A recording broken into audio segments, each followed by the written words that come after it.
Ikagugulat ng maraming manonood ang matinding sakripisyong gagawin umano ng veteranong aktor na si Christopher De Leon para sa karakter ni Tanggol sa hit primetime series na FPJ's Batang Quiapo.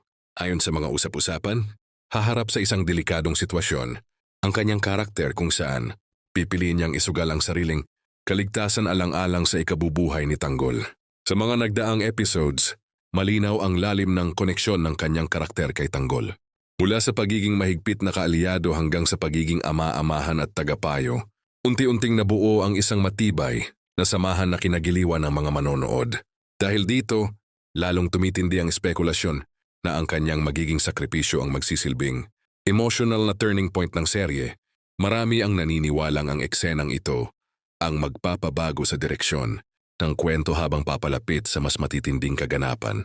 Matatanda ang nauna ng napaulat na natapos na rin ang huling taping ni Christopher bago siya lumipad patungong Amerika para sa ilang shows. Kaya naman hindi maiwasang pagdugtong-dugtungin ng fans ang mga pangyayaring ito bilang senyales ng tuluyan niyang pamamaalam sa serye. Malaki ang naging ambag ng batikang aktor sa lalim at bigat ng istorya.